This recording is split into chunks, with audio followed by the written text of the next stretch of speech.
what's happening, guys? Brought you to a windy shelter. Can't really see much. Hang on. Trying to zoom out a bit.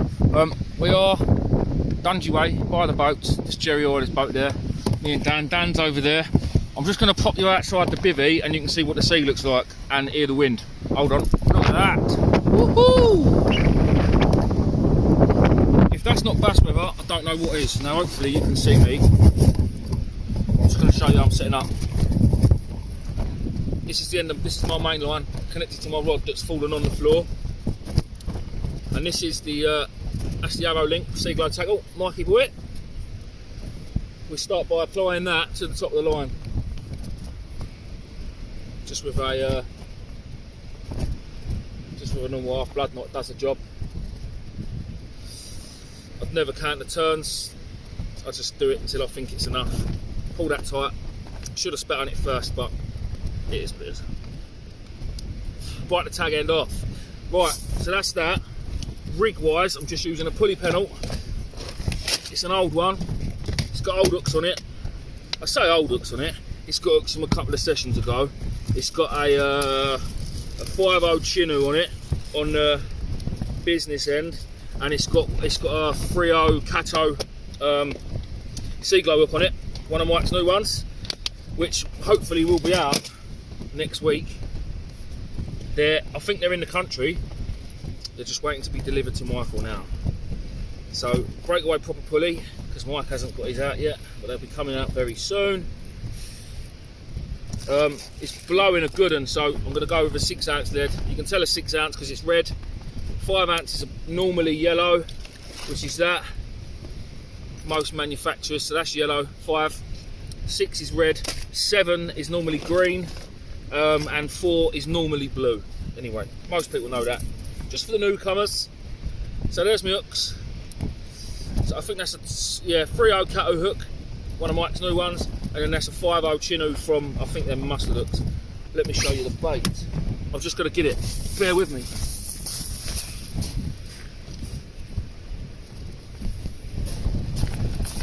So as I said earlier, obviously we was pumping. I've kept a bit of bait for me for today. Picked up a couple of queen cockles as well. We've got some lovely yellow tails that haven't been popped. Look, lovely yellow tails that haven't been popped. Hopefully you can see this. So that's them for me, and then we also pumped a few hundred blacks as well. Dan's got half a bucket full. I've done alright today, to be fair. Blacks in the bucket. There's a bit of newspaper in there as well, but I need to wrap them in a minute and put them in the cool box. Right, so fishing for bass with this big surf running. I've got plenty of bait. I'm not afraid to use it. So I'm literally just gonna put 2 or 3 of these on. These will explode. I don't pop them out. I don't blow them while I'm pumping, but it doesn't matter because they just blow as soon as they go on the hook, really. But the guts stay in them. This just lets all the juice out, but the guts, the really smelly stuff, not the other word, stays in them. And obviously just gives it a little bit more traction. Now blacks work fine when they've been gutted, and as we all know, they've been used for hundreds of years, I suppose, catching fish probably all over the world. But I just think with the juices left in, they've got to be that little bit better, haven't they? Now I'll leave the towels on because they're fresh. Normally with the blacks, like there's one for instance. Now it's been gutted, that'd be rolled up in newspaper, that worm. And then the towel, look, that's all full of sand. So most people just nip the towels off because there's nothing in them. Yeah, I know what I do. Wind that on a couple of times. There you go. Now that is a stupidly big bait, really. But who cares? Who cares? Now I need to find my main line. It's blowing all over the gaff. Oh, there it is. So if you've got a decent clip, like one of the arrow links, breakaway do a decent one I always used to use before. It is basically an arrow link, but it's rounded. I just prefer this, the arrow link, because the other clips, whatever you clip from your main line, just sits in the slot better. I'm hoping you're seeing all this. So yeah, that is that. Right, that's the rig, that's the bait. On the other rod that's already out, I've got a 2-hook loop rig with loads of bait. There's a bit more bait, I'll show you that bait. So yeah, I will bring it back when and if we get a fish, but I'm feeling pretty quietly confident today. Dungeness is beautiful on a day like today, just less wind. But hopefully the wind's going to bring the fish. Ciao! Right guys, there is this morning's bounty when it focuses, the poxy thing. There it is. Oh come on phone. I need to get a GoPro. I need to save up and buy some decent stuff because this is getting on my nerves now. Everyone keeps saying I need to do it, so I think I better take the plunge. Right, so that's this morning's harvest there in its entirety. There's 164 worms there. I know it looks a lot more because I thought there was a few more, but yeah, there's 164. And what I was saying just a minute ago about the towels, look, these are all the towels. Here. All these are all bits of towel that are broke off, and inside them, when you squeeze them, they're just full of sand. Look, it's just full of sand. Strange. Well, it's not strange because it's how they do it. That's what they do. They eat the sand and then they get rid of the sand. Same as we eat food and then we get rid of the bits we don't want. Hold on, because what I'm going to do now is just quickly show you. It's not rocket science, I know, but some people might wonder if I put that there in the old tripod of Rooney, knock that down. What can we see there? Ooh, see me hand. Right, lovely. Bear with me, lads and lasses. As it goes, I'm going to ask the question: when you have a YouTube channel, even if you don't post many videos or whatever, there's a thing called analytics. So you can see after a video, you can see how many views it's got. You can see where the views came from, which country they were viewed in, and what age group what age group's been watching your videos, like. And it also shows what gender. So it's for the last, well, since I started up until about, I don't know, 2 months ago, it was 100% male that was watching my videos. It's now, I think there's 3.9% of females watching it. So shout out to all you lovely ladies watching me and the others. Blank most of the time.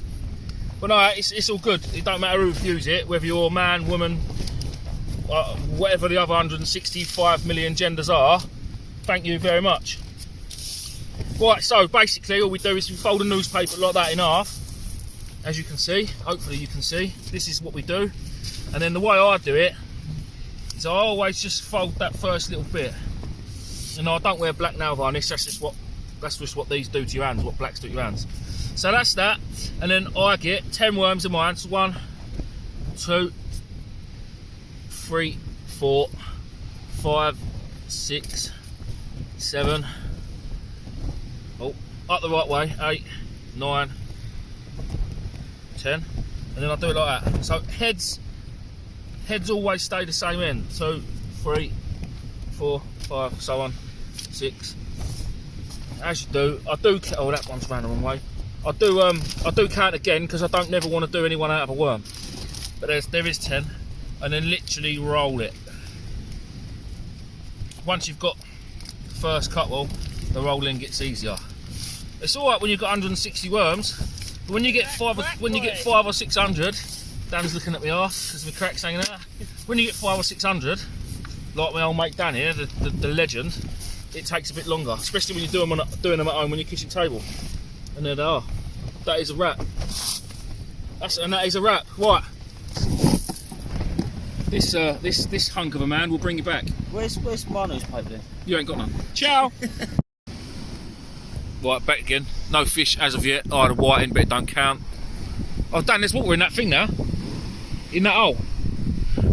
Dan's just lost a set because the line on his reels pants. I think that's what it is. But there is a bit of crud floating out there in that surf, as you can see. So it's not going to do too good to the lines. But yeah, still to say, no fish as of yet, apart from wine. But we are forever hopeful. It is blowing its tits off out there. It really is. It may be, dare I say it, a bit too rough for the bass. I've just watched some of the video back that I've already done, and it keeps getting in and out of focus. So I think GoPro's definitely on the cards. It's gonna have to. It'll probably be a couple of months yet, but I need to get it sorted.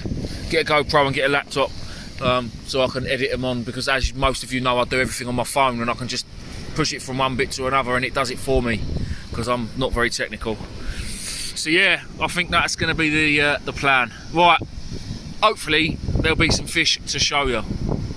See you in a bit. Get in! We said there'd be bass and there was bass. You will not believe what is... So me and Dan are just sitting here talking, as we do. I've looked up and the line on his rod was blowing backwards past his rod. I went, Dan, you best go and reel that in, mate, because it's so slack, you must have a bass on it. And jokingly I said, you must have a bass on it. Look at this weather, listen to that wind. His line was buried in a big zigzag on this wet patch of beach. He's just had to dig his line out and then he's just dragged that up the beach. Look at him, look, he's such a twat. How have you done that? I've been fishing my arse off all day and you've just winkled that one in. You got a fucking T-bar? What, mate? A T-bar. No, I haven't. We will sort it out. Right, listen, I'm gonna I'm throwing this back. Yeah, I know you're gonna throw it back. We're gonna get it out and we're gonna put it back. Right, in a bit. Yeah. Well, there you go. Very quick because Dan wants to get it back in the water. It's well, it's well sizable. Well sizable. Right, see you on the next one. Well, that was 2 minutes of madness. That I honestly can't believe Dan reeled that fish in. I swear to you that the line was buried under the stones. It had zigzagged all along the beach where he'd just left it because he didn't want to get out the bivvy because he's cold. Look at the little mincer. He's freezing cold, and he said, "I said, you got to sort it out." He's gone and got it. Oh, and the hook that fish was caught on was the new Sea Glow cutter hooks, and trying to get it out, the barb went into my finger and it made me bleed. But yeah, it's what a touch. That's what we came for and that's what we got. So well done, Danny boy. I'm a bit pissed off, to be fair. In fact, I'm not a bit pissed off. I'm fuming. He hasn't even tried today, and it's happened for him. I'm fishing my tits off and I haven't managed to get. I've had 2 whiting. How's that fair? Look at him. Look. It's just a mess. And that was only a single lugworm and all, wasn't it? Yep. One single lugworm, and oh mate, I'm going in a bit. Got to be a bit of live action here, maybe. Dan just had a really good bite, gone slack, but then I had a bite just a minute ago and it went slack and I missed it. I was fuming. I shouldn't laugh. He could have got swept away, look. And there ain't nothing on it. He's got wet feet twice now. Hey! Oh mate, that is comedy gold. That listen, we couldn't even make that up. That was and I'm filming it all.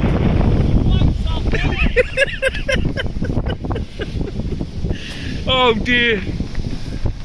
You still coming tonight?